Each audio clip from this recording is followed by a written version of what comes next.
प्यारे दर्द दिल की दवा दीजिए।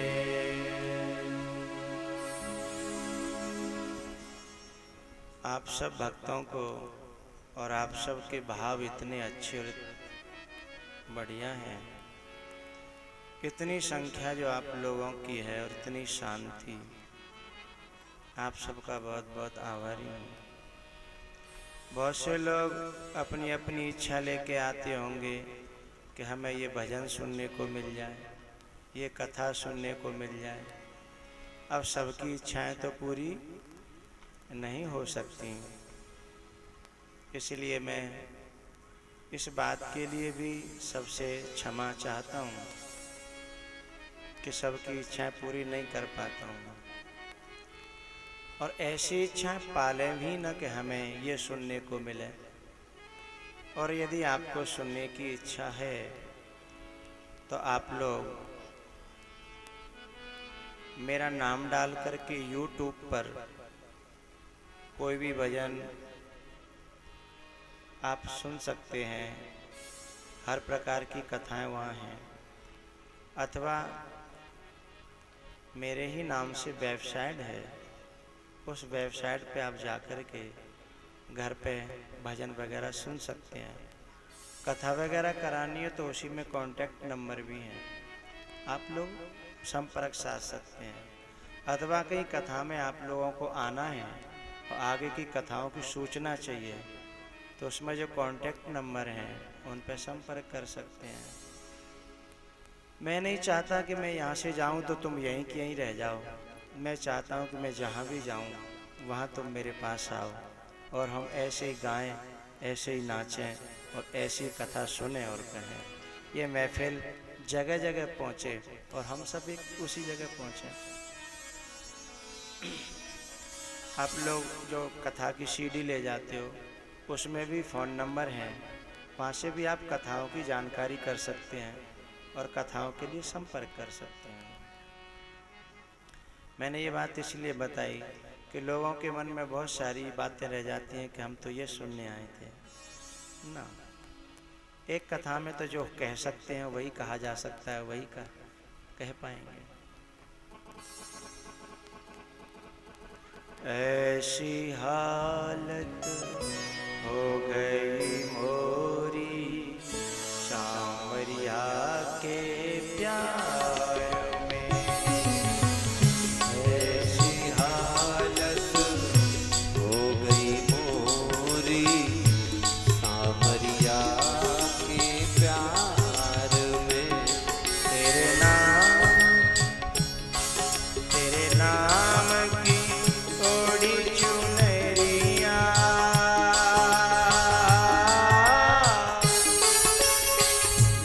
मैं तो नाचूं बीच बाजार में।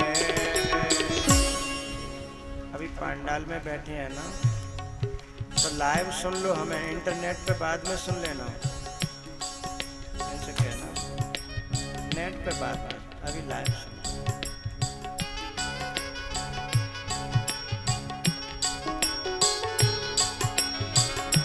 ऐसी हालत हो गई मोरी सांवरिया के प्यार में। हल्की आवाज में।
तेरे नाम की ओढ़ी चुनरिया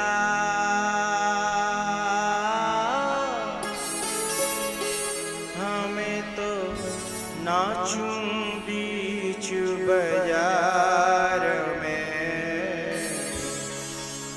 ऐसी हालत हो गई मोरी सांवरिया के प्यार में। हर हर महादेव,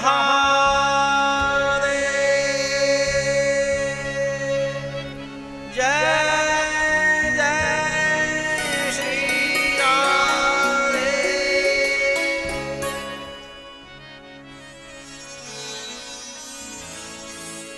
भैया उद्धव जब लौटा मथुरा में, आया तो बड़ा सज धज के था, लेकिन पहुंचा पागल होकर के। अहंकार आज नहीं तो कल कहीं न कहीं काला मुंह कराता ही है। उद्धव की हालत देखी भक्ति में सने हुए, भगवान को बड़ी प्रसन्नता हुई।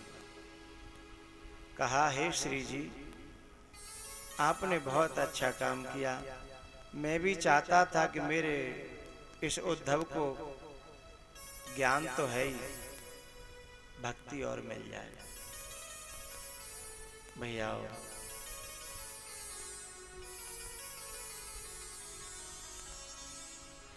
मथुरा में भगवान रहते हैं और जरासंध ने चढ़ाई की है।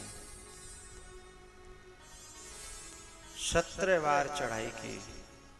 18वीं बार वो संत और ब्राह्मणों को सेना में ले आया। भगवान ने कहा कि अब मथुरा छोड़ देनी चाहिए। भगवान वहां से छोड़ करके धौलपुर में मुचकुंद गुफा में काल यवन का समापन करते हुए पहुंचे हैं गुजरात। वहां द्वारिका वसाई है, समुद्र के बीच में। माया से मथुरा निवासियों को बुला लिया है और वहीं पर रहने लगे हैं। बलदाऊ भैया का विवाह रेवती जी के साथ में हुआ। कन्हैया का विवाह हो नहीं रहा था। कारण तो आप लोग जानते ही होंगे। चोरी चपाटी करी तो न नाम बदनाम से है वो, और कहो छोरा को ने बदनाम सो नाम है जाए तो फिर ब्याह के लेने के देने पड़ जाते हैं। भांजी मारा बहुत रहते हैं कदम। आपके यहाँ तो भांजी मारा नहीं है ना? है गाँव में, जरूरी भी है। हाँ,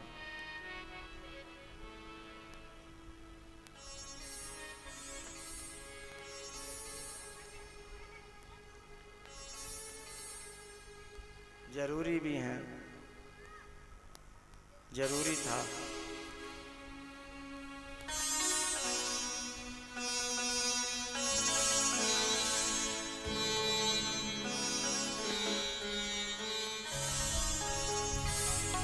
हर चीज जरूरी है इस दुनिया में।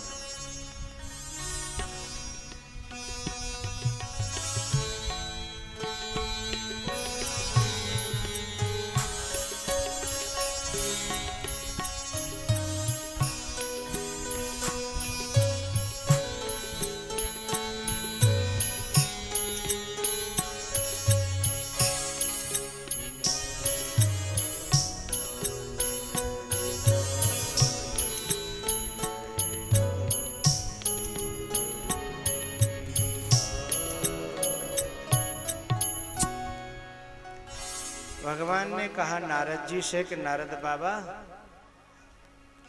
क्या हम ऐसे ही रहेंगे?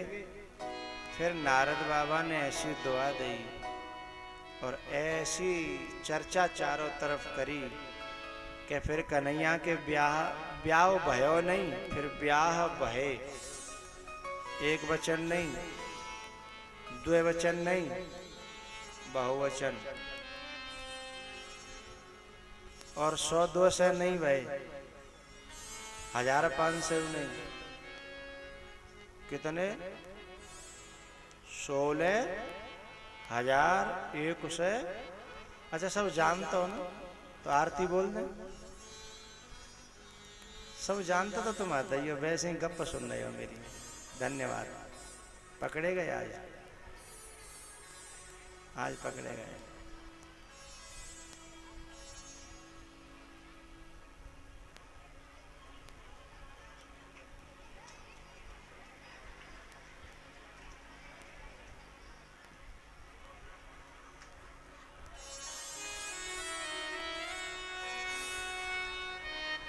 ना जाने किस देश में नारायण मिल जाए।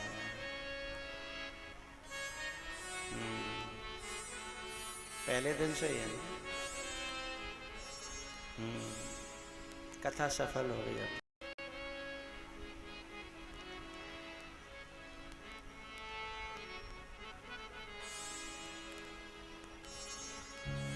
भैया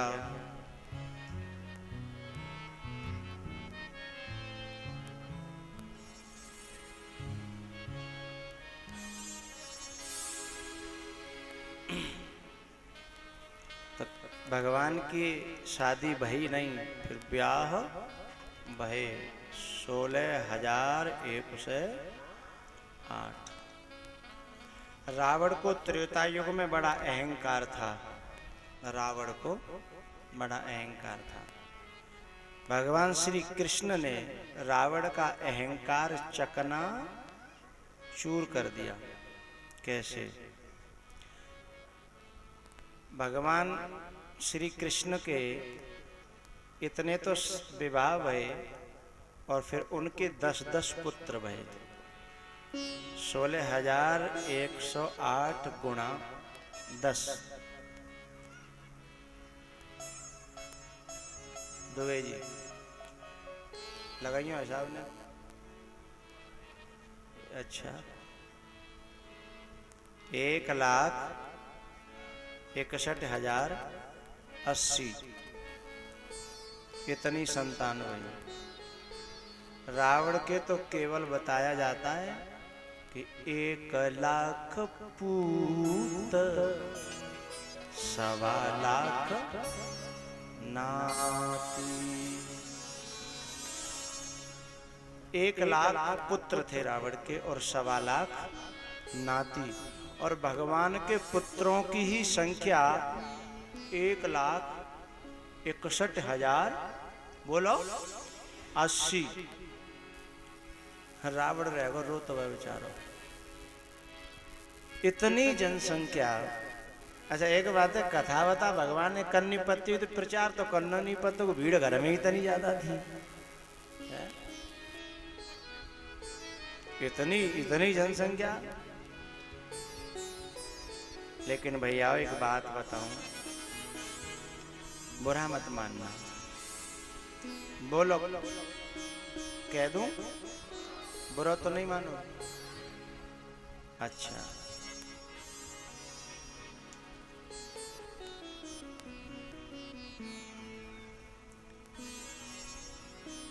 रावण का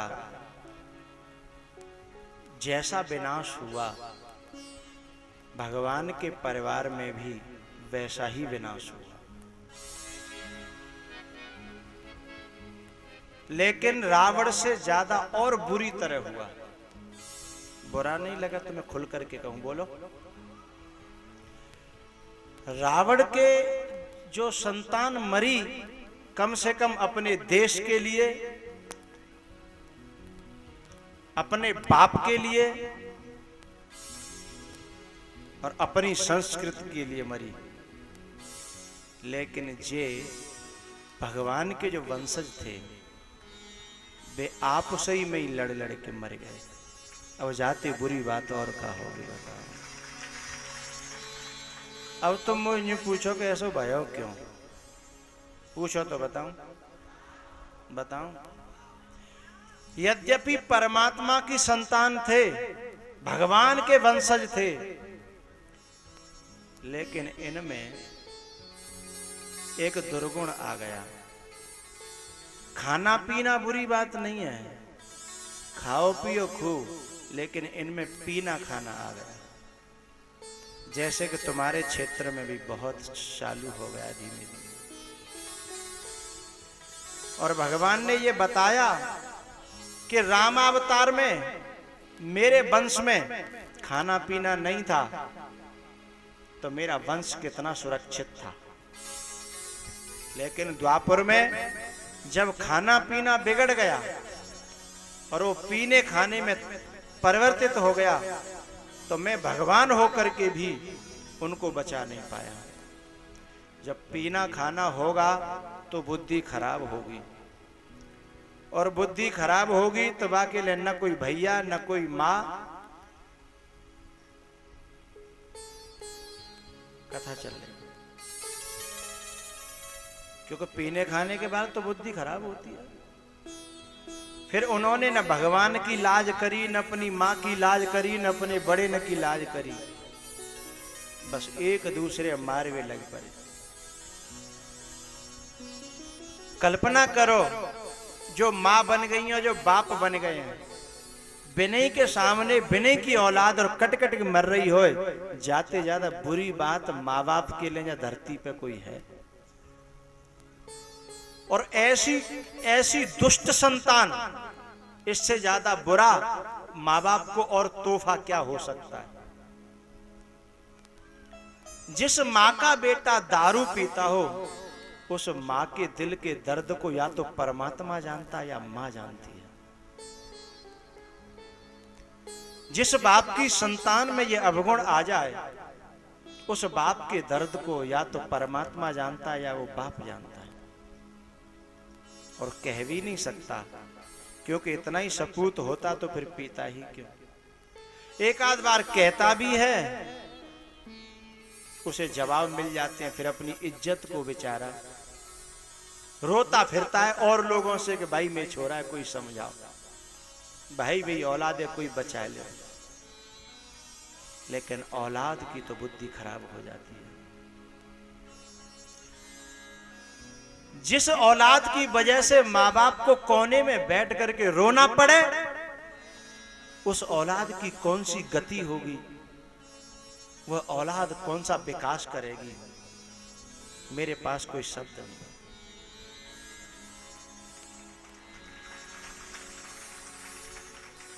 जिस बाप ने अरमान सजाए हो कि मेरा बेटा नाम करेगा, जिस माँ ने कोख में रख करके और गोद में खिला करके पाला हो कि एक दिन मेरी उंगली पकड़ के मुझे कथा सुनाने ले जाएगा, मेरी गोद में बिठा करके, गाड़ी में बिठा करके।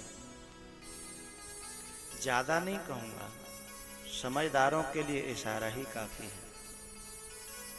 और एक बात और कह दूं,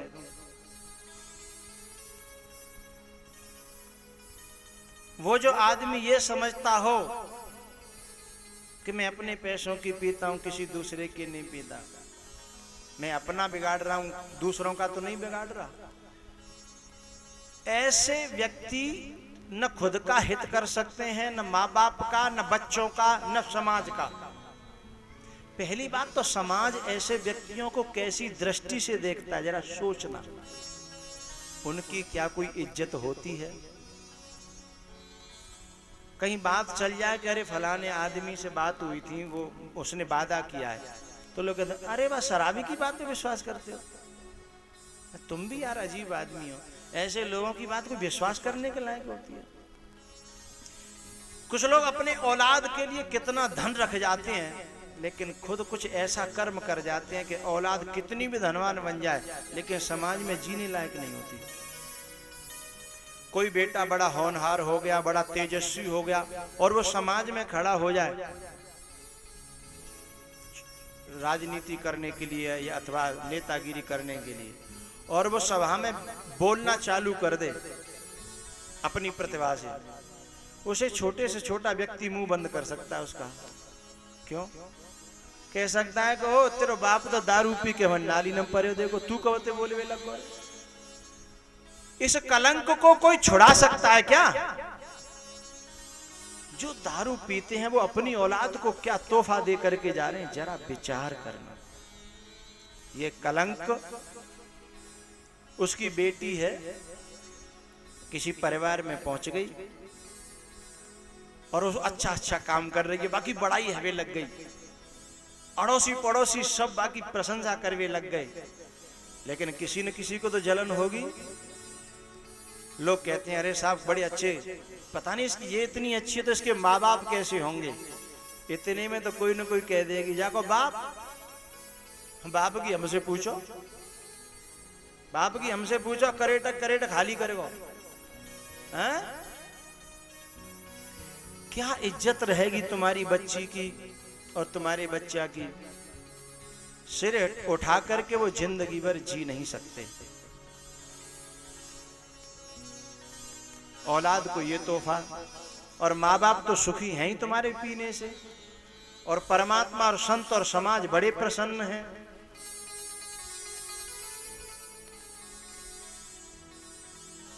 माँ बाप तो बेचारे परामर्श देना भी बंद कर देते हैं, आखिरकार कोने में बैठ करके रोते हैं और एक ही बात कहते हैं, माँ बाप क्या नहीं देते, माँ बाप क्या नहीं देते, सिर्फ बद्दुआ नहीं देते। आखिर में वो क्या करें, क्या कहते हैं, तेरी करनी तू जाने, तेरी करनी तू जाने, जा हम तुझे सजा नहीं देते।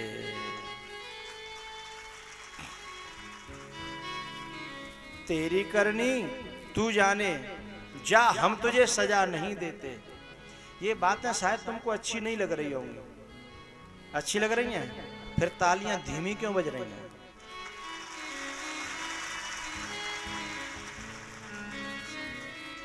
देखो भैया, यदि आप लोगों में जिसमें ये अवगुण हो, वो बुरा माने तो माने, मेरा भाव समझना, यदि वह बुरा माने तो माने, नहीं समझे, बुरा माने तो ना ना ना मानता रहे, ऐसा नहीं कह रहा हूं, बुरा माने तो मेरी माने।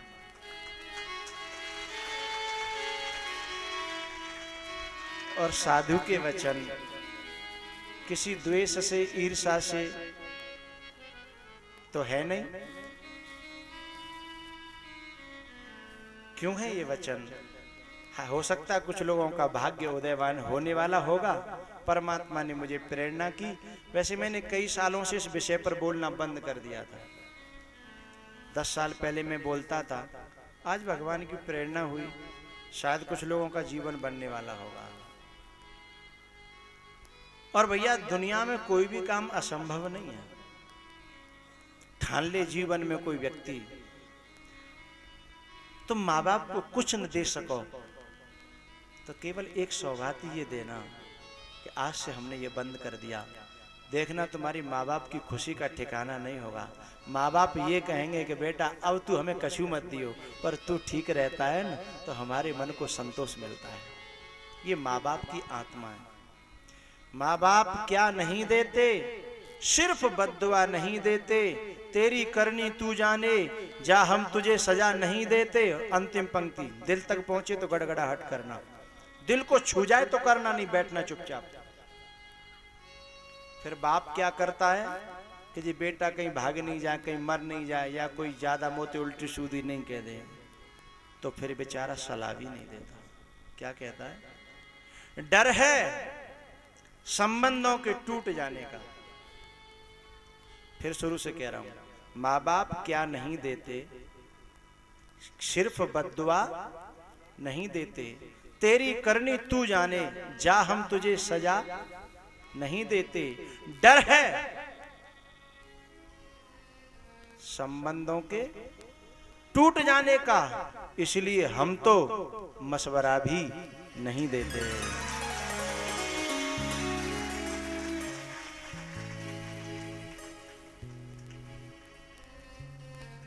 इसलिए मैं ज्यादा नहीं कहूंगा, मैं तो एक मुसाफिर हूं, पंछी हूं, 7 दिन के लिए तुम्हारे क्षेत्र में आया था, लेकिन बात अच्छी लगी हो तो गांठ बांध लेना, तुम्हें अच्छा फल मिलेगा। भगवान से मेरी प्रार्थना है, निवेदन है, कथा का फल कुछ लोगों को यदि इस रूप में मिल जाए तो भी मैं समझूंगा कि मेरा आना सफल हो गया। और भैया मैंने जो बातें कही हैं कड़वी तो हैं, लेकिन पच गई तो बहुत फायदे वाली हैं। मैंने अपना समझ करके कहा। हिंदू संस्कृति में संत अपना मानते हैं सबको। बात कहां से उपजी कि रावण का जो विनाश हुआ उससे भी ज्यादा बुरी तरह भगवान के वंश का विनाश हो गया, क्योंकि भगवान की मानी नहीं। परमात्मा की या महात्मा की जो नहीं मानेगा, कितना भी पैसे वाला बना रहे, कितना भी ऊंचे पद पे बना रहे, कितना भी प्रतिष्ठित बना रहे, आखिर में विनाश तो होना ही है। ये पीने वाले भी इससे खुश थोड़े ही रहते हैं। जब उतर जाती है तो फिर इनके मुंह उतर जाती है तो ये खुद ही सुबह रोज संकल्प करते हैं अब नहीं जाएंगे, बड़ा बुरा मामला। लेकिन शाम को यार दोस्त आए और बोले यार चलो आज और देख लेते हैं, कल फिर सोचेंगे, कल देख लेंगे, कल से देखेंगे। मैं तो इतना कहना चाहूंगा, ऐसे यार दोस्तों में भी बैठना नहीं चाहिए। दुष्ट संग जन दे विधाता और ताते भलो नरक को भाषा। संगत भी ऐसी बैठो सज्जनों की, अच्छे लोगों की, जीवन में काम आएगी। बात मानो न मानो खुशी आएगी। हम मुसाफिर हैं कुछ क्षणों में रम जाएंगे। बात मानो न मानो खुशी आपकी, बात मानो न मानो खुशी आपकी। हम मुसाफिर हैं कुछ क्षणों में रम जाएंगे। संत की बात पर जो भी चल जाए, संत की बात पर जो भी जाएंगे, वो अमर नाम दुनिया में कर जाएंगे। बात मानो न मानो खुशी आपकी, बात मानो न मानो खुशी आपकी।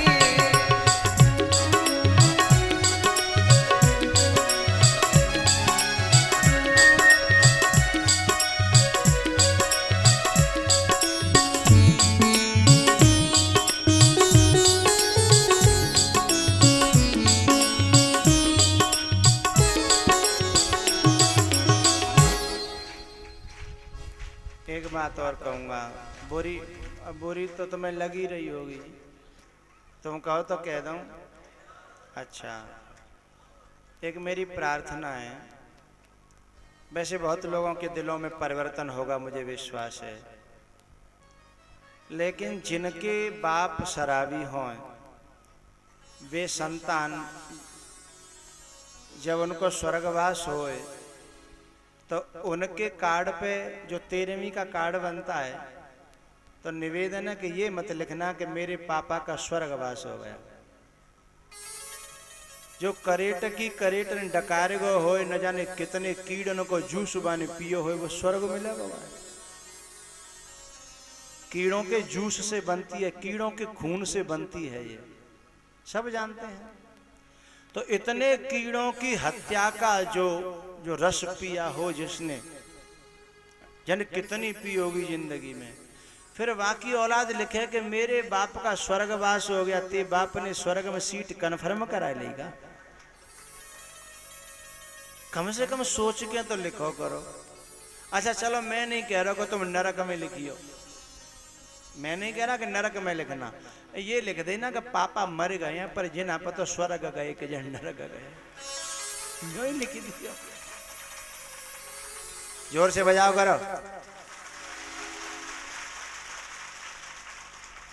लेकिन जी तो तुम्हें पक्की पता है कि स्वर्ग में तो ऐसे लोग निकलने कहूँ 100-100 किलोमीटर तक कोई जगह नहीं, और तो झूठे कारण पे लिख रहे हैं हमारे पिताजी का स्वर्गवास है। अगर तेरे पिताजी ने रिजर्वेशन कराए रखे स्वर्ग सीट इमा से मऊ रिश्वत दे के करा लो, तत्काल में करा लो, तो कम से कम उनके जो संतान है वो ऐसा तो न लिखे, पता है कि स्वर्गवासी नहीं हुए हैं।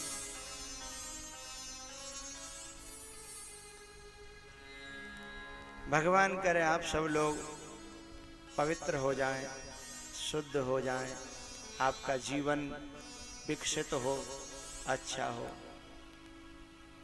भगवान से प्रार्थना है। भैया भगवान का एक मित्र था, नाम जानते ही होंगे आप, क्या नाम था? सुदामा। तो तुम तो सब जानते ही हो, हम तो वैसे ही बके रहे हैं। आप लोग इतना भाव है आपका कि आप जानते हुए भी मुझे सुन रहे हो, मेरी बात सुन रहे हो, ये भाव की तो बात है। अच्छा एक बात और बताऊं भैया, जाके मन करे छोड़वे कूते तो छोड़ियो, मन नहीं करे तो बिल्कुल मत छोड़ियो, पर कथा सुनते रहियो। काउ न काउ ना छोड़ी जाओगे, कथा सुनते रहोगे तो ठीक है, कथा मत छोड़ियो। और मुझे किसी से कोई नफरत नहीं है, अच्छे और बुरे मेरे तो सब हैं, क्योंकि मुझे तो कभी कभी बदमाश भी मिल जाते हैं, चोर भी मिल जाते हैं, डकैत भी मिल जाते हैं। एक बार चंबल में मुझे मिले, एक गैंग मिला, उन्होंने भी मुझे तो बाटी खवाई, दाल बाटी जानते हो? हाँ दाल बाटी खवाई, राम राम करी, फिर बोले महाराज किराया बाहर ले जा। मैंने कि नहीं भैया, उस समय मैं पैसा नहीं छूता था, मैंने कि पैसा नहीं लूँगा। बोले बाबा कहो कहो आ जाओ करो, 10 सन दे जाओ करो। मैंने कि भैया फंसे हुआ आज तो। तुम 10 सन की बात कह रहे हो, मैं भीतर थे मेरे पाँव काँप रहे हैं, तुम 10 सन की बात कर रहे हो। नहीं महाराज, हम बुरे लोगों के लिए बुरे हैं, हम अच्छों के लिए बुरे नहीं है। उन्होंने बड़ी अच्छी बातें कही, किसी परिस्थिति में वो बदमाश बने, उन लोगों में भी अच्छे लोग होते हैं। बोले महाराज हमारे यहाँ कभी भी कोई गलत खान पान नहीं होता, हमारे यहाँ गरीब कभी सताया नहीं जाता, हमें कहीं बहन बेटी मिल जाए तो हम उसको उसके घर तक छोड़ने जाते हैं। कभी हम तो किसी परिस्थिति में हुए थे महाराज, होना पड़ गया। जन्म से कोई गुनहगार नहीं होता, परिस्थितियां आदमी को शैतान बना देती हैं। तो मुझे बड़ा विचित्र मामला लगा कि ये बदमाश होकर के भी इनका खान पान सुंदर इतना अच्छा है, इतना बढ़िया है, बदमाश होकर के भी, और जो घर में सज्जन बने बैठे हैं और बिना खान पान फिर ऐसा हो तो मैं का कहूँ भी निकला है। आश्चर्य हुआ मुझे।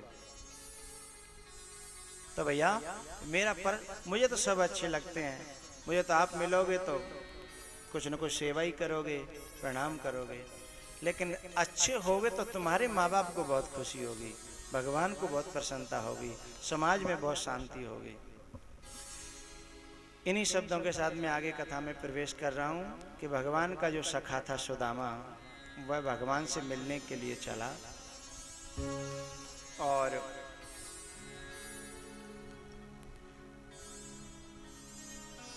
द्वारपाल के पास में पहुंचा। द्वारपाल से कहा कि भैया सूचना दो, उनका मित्र आया है सुदामा। और जैसे सुदामा को जाकर सुदामा की खबर पहरेदार ने सुनाई और वो सुध पाकर के भगवान दौड़ पड़े। आकर के भगवान ने अपने मित्र को गले से लगा लिया और ले जाकर के अपनी गद्दी पर बिठाया। और जब सुदामा के पैरों में कांटे देखे बहुत रोए भगवान। हाय सखा दुख पायो महा, तुम आए इते न किते दिन खोए। देखे सुदामा की दीन दीन दशा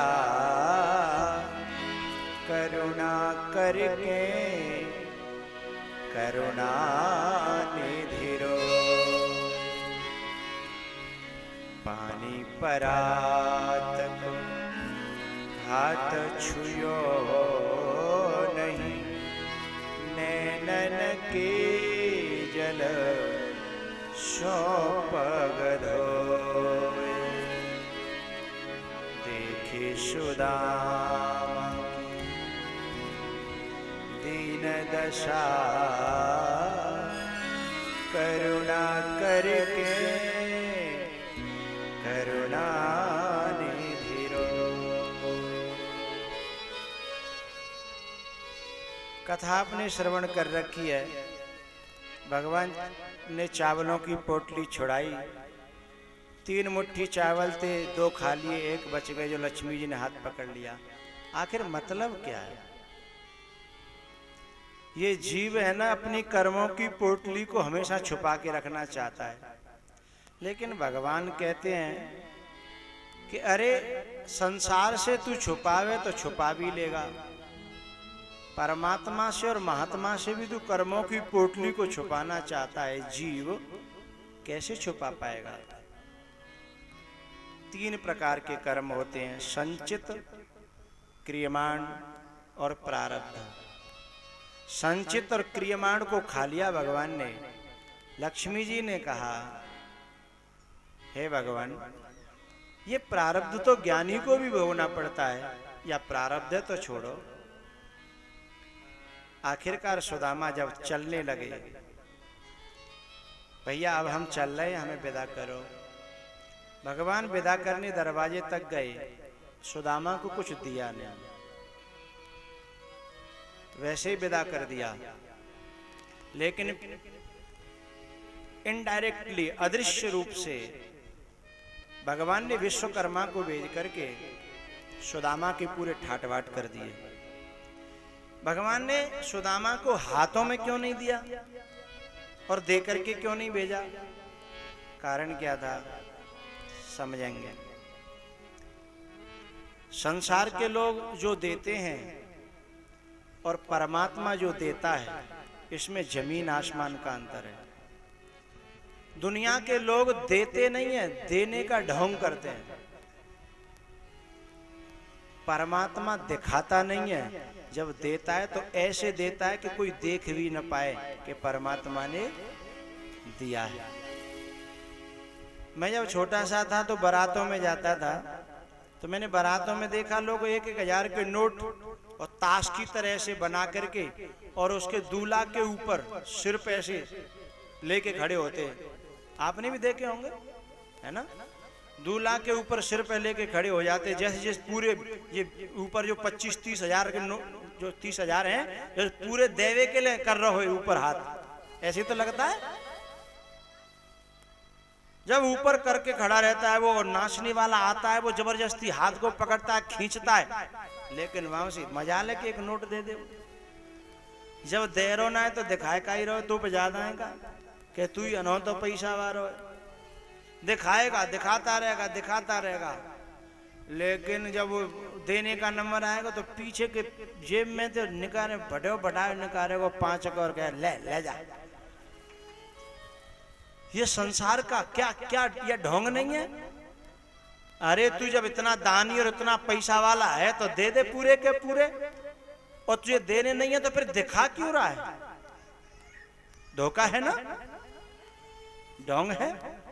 संसार दिखाता कुछ और है और देता कुछ और है, लेकिन परमात्मा दिखाता नहीं है। जब देता है तो गुप्त मार्ग से उसकी ऐसी झोली भरता है कि फिर उसे कहीं दोबारा मांगने की जरूरत पड़ती नहीं है। साहब, भगवान ने सुदामा को बहुत कुछ दिया। भैया ये भक्त और भगवान की कथा है, जीव और ब्रह्म की कथा है, और मित्र की कथा है। भक्त हो तो सुदामा जैसा, भगवान हो तो कृष्ण जैसा, मित्र हो तो सुदामा जैसा, मित्र हो तो कृष्ण जैसा, जीव हो तो सुदामा जैसा और ब्रह्म हो तो कृष्ण जैसा। आगे भक्तों के लक्षण कहे हैं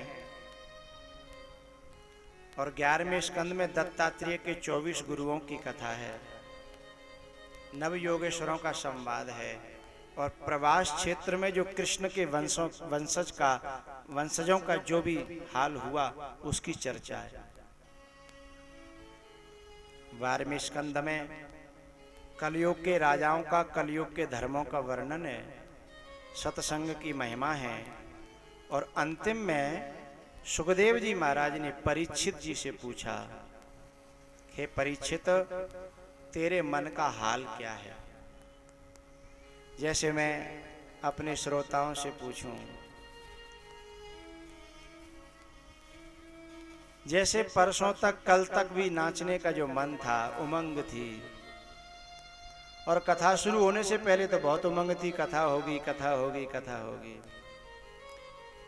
लेकिन पता ही नहीं चला समय का, कथा हुई भी और पूरी हो भी गई। आज मैं पूछूं मन का हाल क्या है, तो एक ही बात सब जो सुखदेव परीक्षित जी के मन से निकली। परीक्षित जी ने कहा, भगवान अब मन ऐसा हो गया है, अब न कहीं आने का मन है, न कहीं जाने का मन है, न दुनिया में लौटने का मन है। ऐसा लगता है कि तुम कथा कहते रहो और हम कथा सुनते रहें। आप लोगों को भी तो ऐसा ही लगता होगा कि तुम कथा कहते रहो और हम कथा सुनते रहें।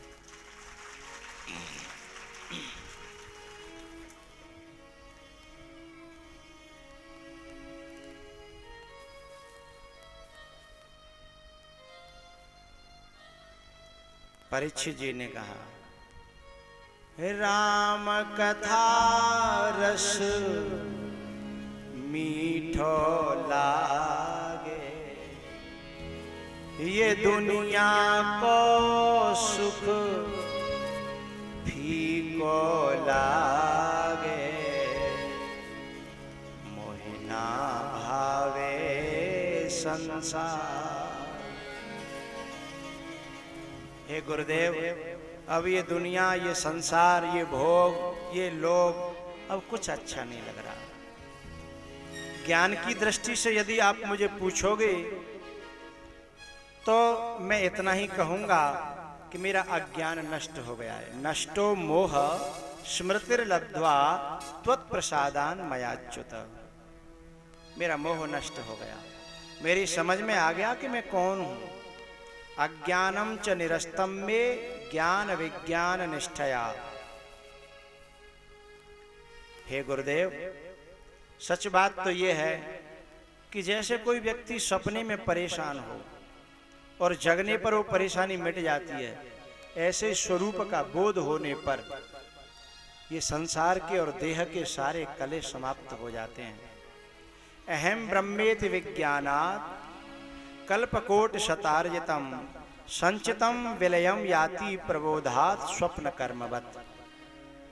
भगवान, अब मुझे देह में भी कोई आसक्ति नहीं है, मौत भी आ जाए तो मुझे कोई दिक्कत नहीं है, पर ये अब मन ऐसा कर रहा है कि कथा मेरी छूटे न, तुम पिलाते रहो और मैं कानों से पीता रहूं।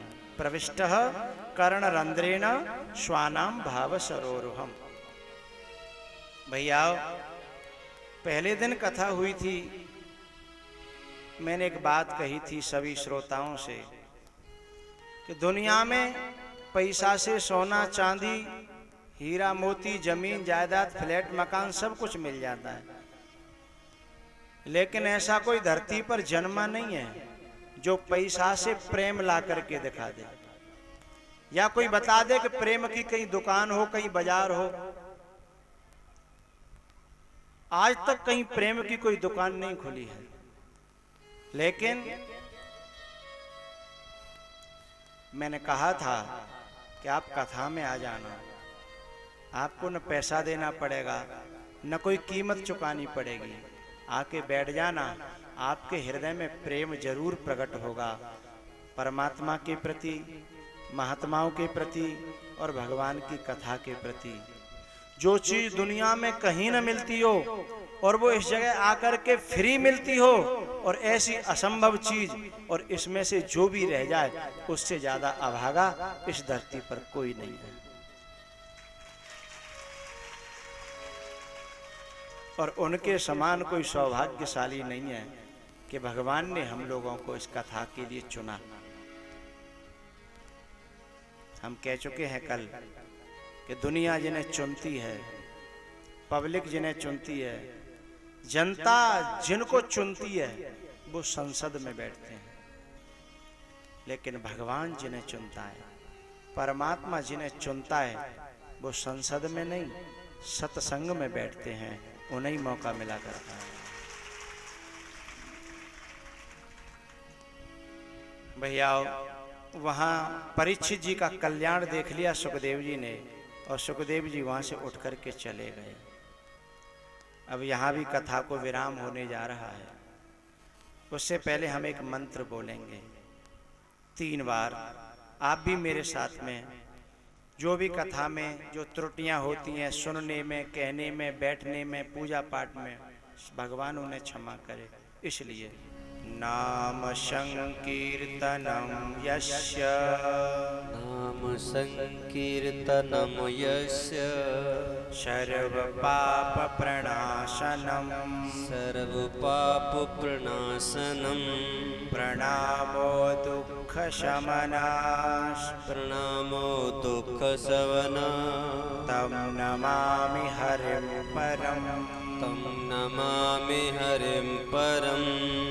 नाम संकीर्तनम यस्य, नाम संकीर्तनम यस्य, सर्व पाप प्रणाशनम, सर्व पाप प्रणाशनम, प्रणामो दुख शमनाश, प्रणामो दुख शमना, तम नमामि हरिं परम, तम नमामि हरिं परम।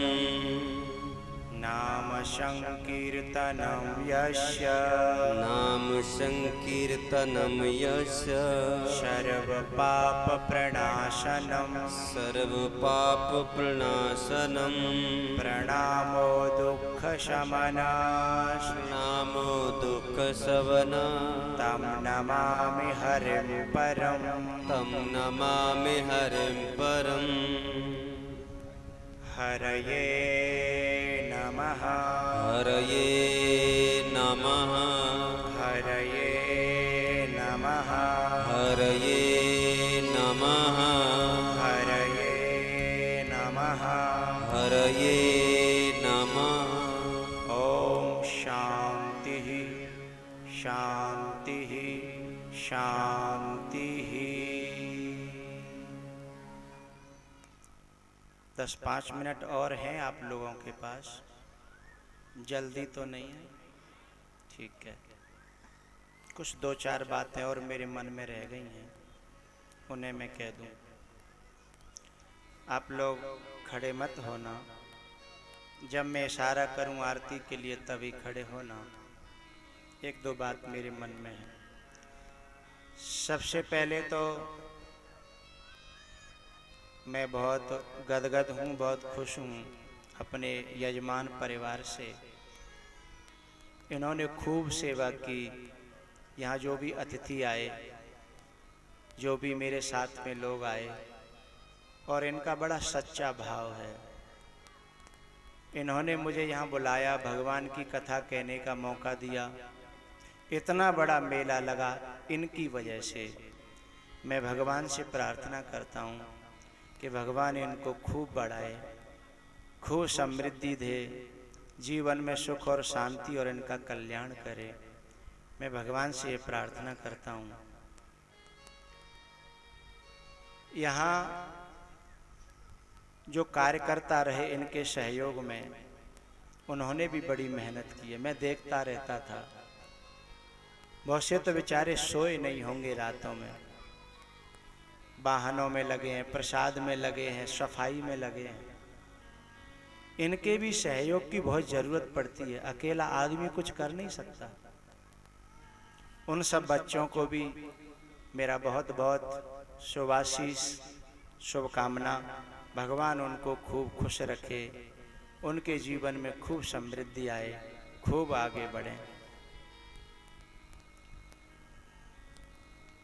जिन्होंने भोजन व्यवस्था संभाली उनके लिए भी बहुत शुभकामना है,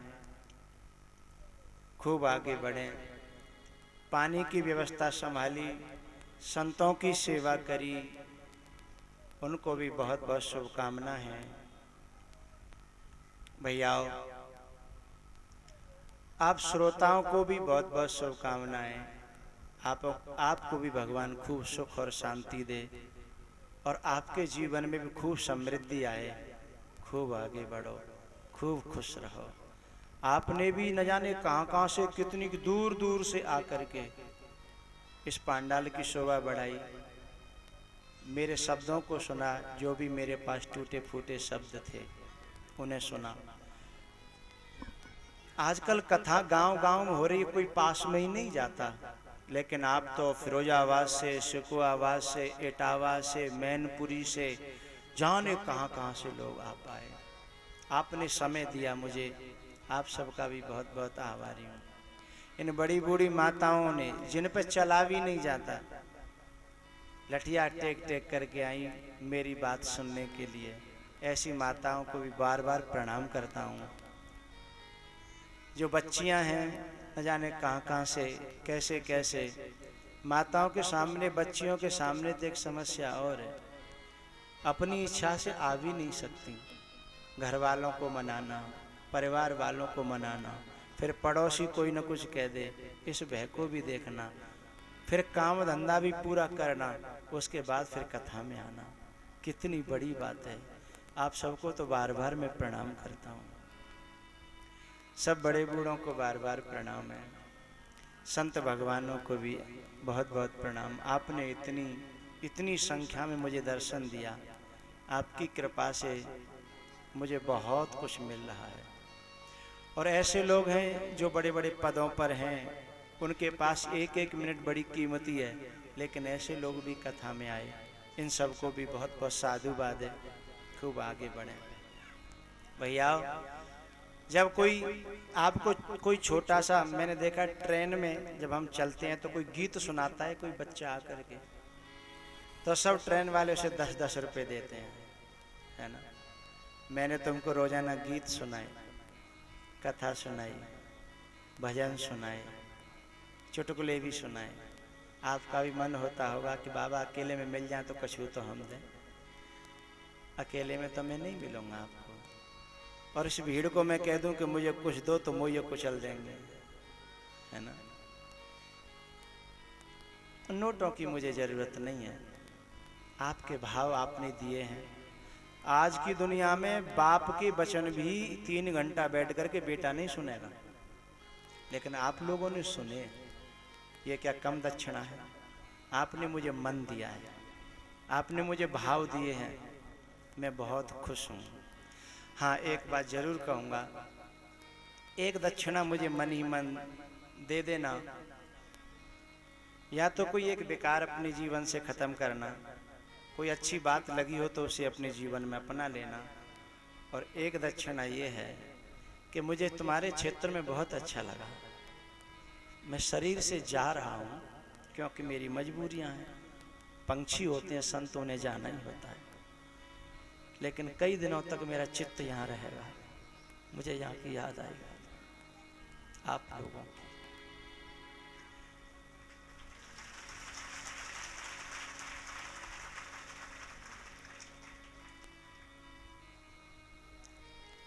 मुझे आप लोगों से ममता है, मैं साधु नहीं हो पाया हूँ, लेकिन मुझे खुशी है कि मुझे भक्तों से ममता है, तो कहीं ना कहीं फायदा करेगी, कहीं ना कहीं अच्छा करेगी।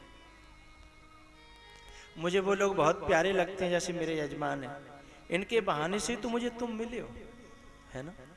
ये मुझे नहीं बुलाते तो मैं तुम्हें नहीं मिलता, और तुम मुझे नहीं मिलते।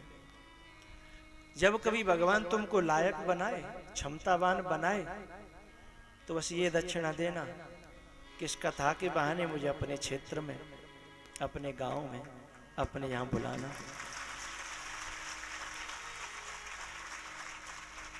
फिर से हम इसी तरह मिले, फिर से भगवान की चर्चा हो और फिर से आप लोगों में भाव का जागरण हो, मुझे कथा कहने का मौका मिले।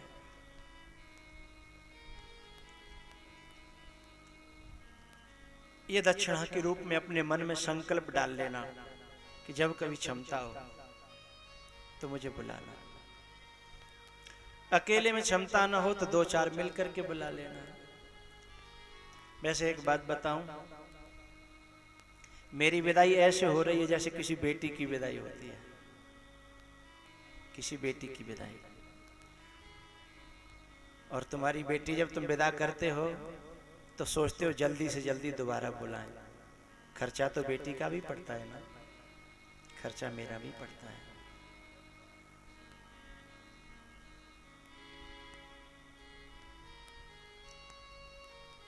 अब हमसे बोलने की हिम्मत नहीं है, दोबारा आप लोग बुलाएंगे। बहुत बहुत धन्यवाद। ये कह रहे हैं साहब, तालियां बजाएं। बहुत बहुत धन्यवाद आपका,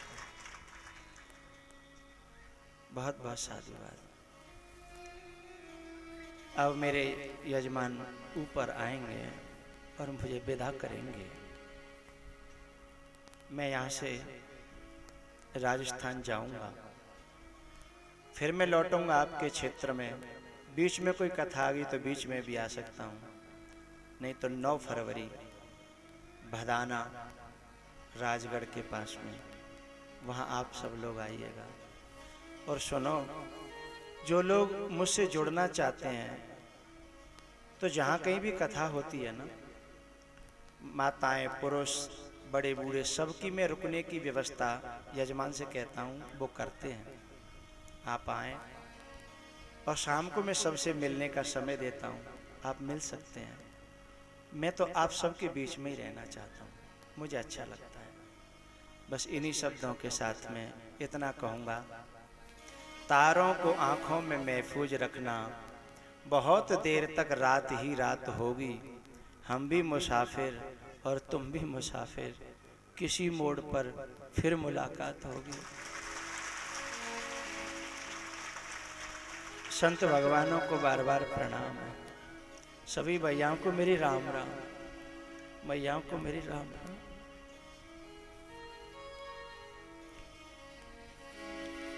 पता टूट्यों डार ले गई पवन उड़ा, अब के बिछड़े कब मिले दूर पड़ेंगे ना जा रे ना जा रे यूं हमें छोड़ के हमारा दिल तोड़ के।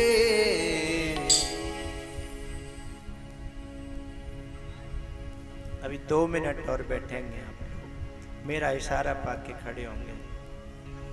ना जा रे ना जा रे ना जा रे ना जा रे यूं हमें छोड़ के मारा दिल तोड़ के। ना जा रे ना जा रे।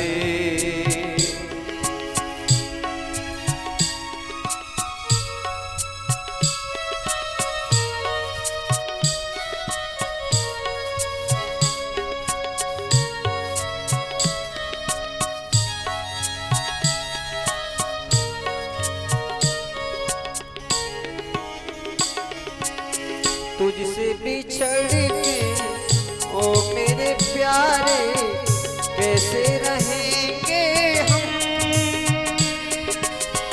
बिन तेरे दर्द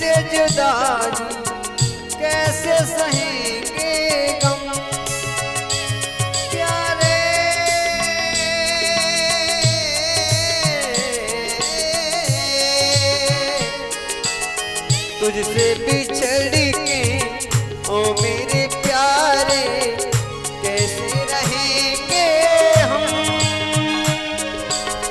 बिन तेरे ये दर्द जुदाई कैसे सहेंगे हम रो रो कहें हमसे मुख मोड़ के ना जा रे ना जा रे ना जा रे ना जा रे।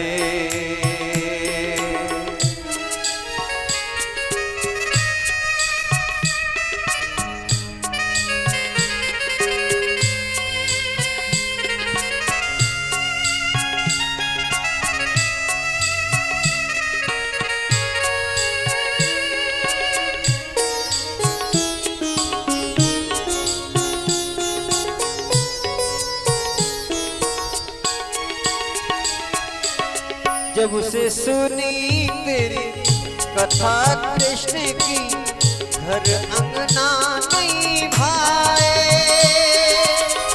जाते जाते ये तारा फिर वापस कब आए। ना जा रे ना जा रे ना जा रे ना जा रे।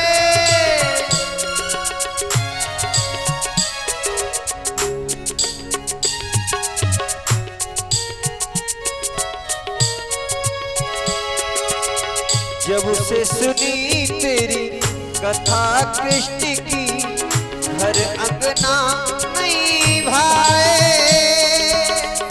जाते जाते ये तो बता जा फिर वापस कब आए।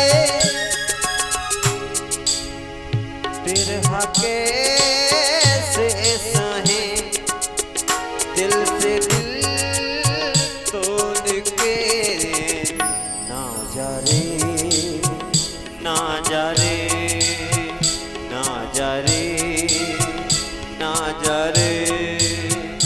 यूं हमें छोड़ के मारा दिल तोड़ के ना जा रे ना जा रे ना जा रे ना जा रे।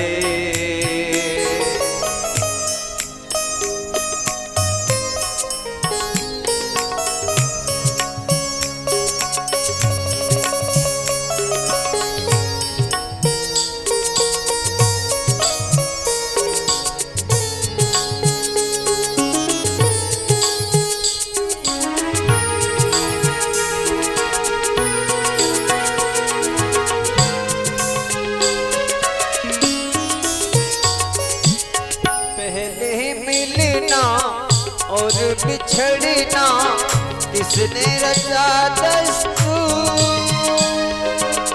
प्रेम में फंस के भूल गए तू होगा हमसे दूर।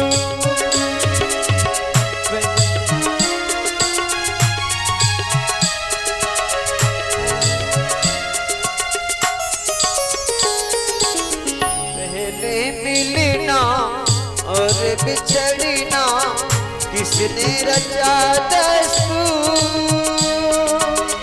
प्रेम में फंस के भूल गए तू होगा हमसे दूर।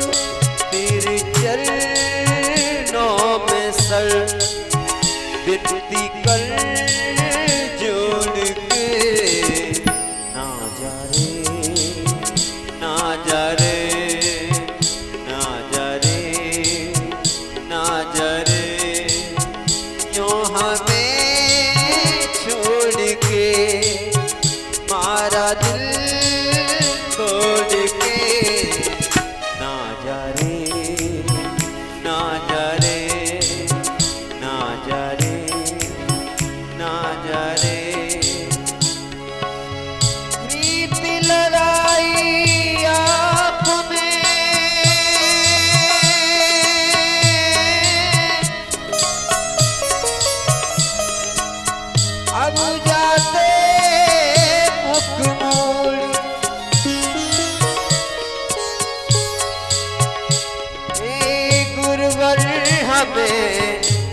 बतलाइए रहे किसके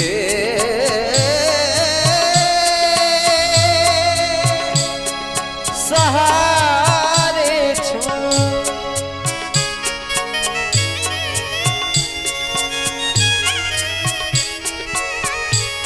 तेरे चरणों में सर विनती कर जोड़ के ना जा रे ना जा रे ना जा रे ना जा रे यूं हमें छोड़ के मारा दिल तोड़ के ना जा रे ना जा रे ना जा रे ना जा रे।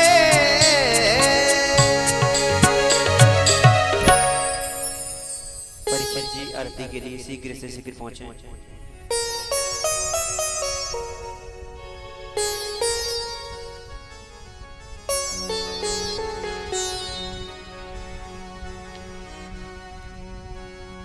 के बिहारी तेरी आरती गाऊं है गिरधारी तेरी आरती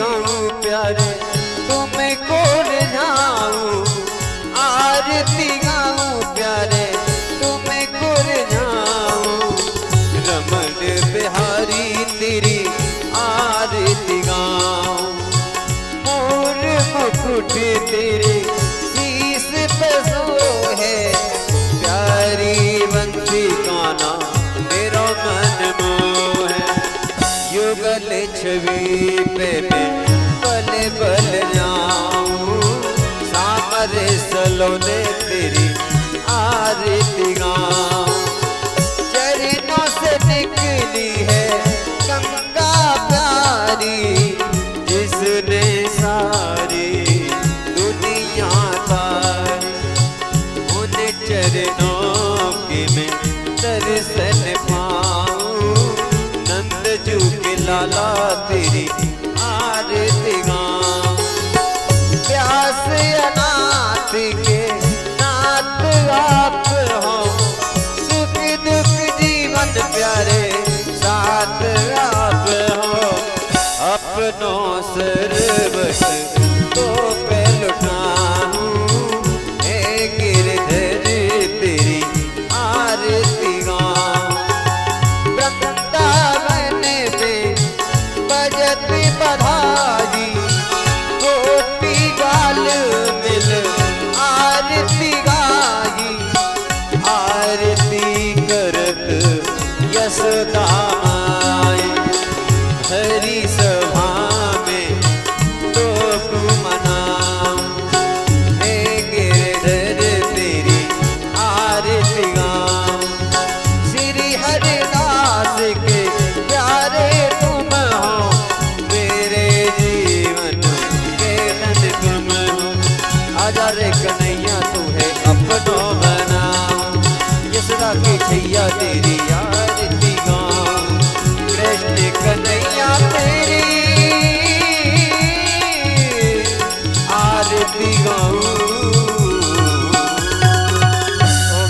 शांतिरंतर जुगों शांति ही पृथ्वी शांति रापः शांति रुग्देह शांति ही वनवतेः शांति विश्वे देवाः शांति ब्रह्म शांति ही सर्वगं शांति ही शांति रेव शांति ही चामा शांति रेधि मंत्र पुष्पांजलि ओम जल्ले नल्यमय शांतदेवास्तानि धर्माणि प्रथमान्याचान्यः त्रिहनकर महिमानः ततन्त्र पूर्वे चात्याः शांतिदेवाः हरिः ओम एकदन्ताय विद्महे वक्रतुण्डाय धीमहि तन्नो दन्ते प्रचोदयात् हरिः ओम नारायणाय विद्महे वासुदेवाय धीमहि तन्नो विष्णु प्रचोदयात् हरिः ओम महालक्ष्मी च विद्महे विष्णुपत्नी च धीमहि तन्नो लक्ष्मी प्रचोदयात् श्रीवन्ते काम कुलजामगवाटिलाब्जै पौण्डागजादिकरवि धरशाल पुष्पै बिल्वा प्रबाल तुलसी दलम जरीभि त्वां पूजयामि जगदीश्वर मे प्रसीद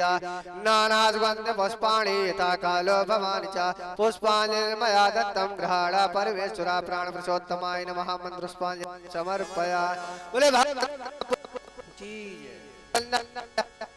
के वाके बिहारी लाल की जय, महाराज के, सुखदेव जी महाराज के, परीक्षित जी महाराज के, जय जय श्री राधे। ऐसी हालत हो गई मोरी सामरिया के प्यार में, ऐसी हालत हो गई मोरी सामरिया के प्यार में, तेरे नाम की उड़ी चुनरिया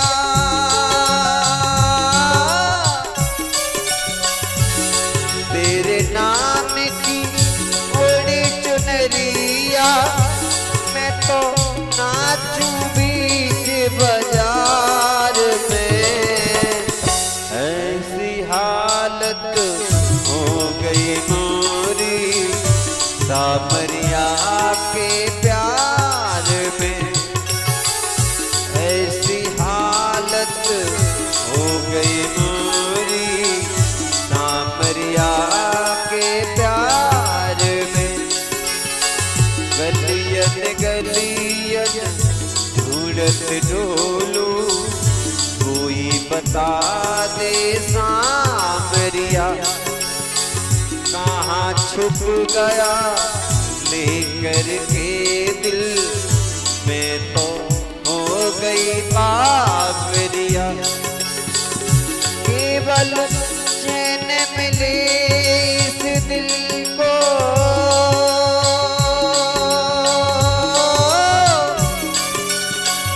केवल चैन मिले इस दिल को, बस तेरे दीदार में, ऐसी हालत हो गई मोरी सामरिया के प्यार में। नहीं चाहिए कुछ भी हमको, ना कोई फरियाद है, अपनी प्रीत पुरानी मोहन से ये हमको याद है, जीतती मुझको खुशी नहीं है,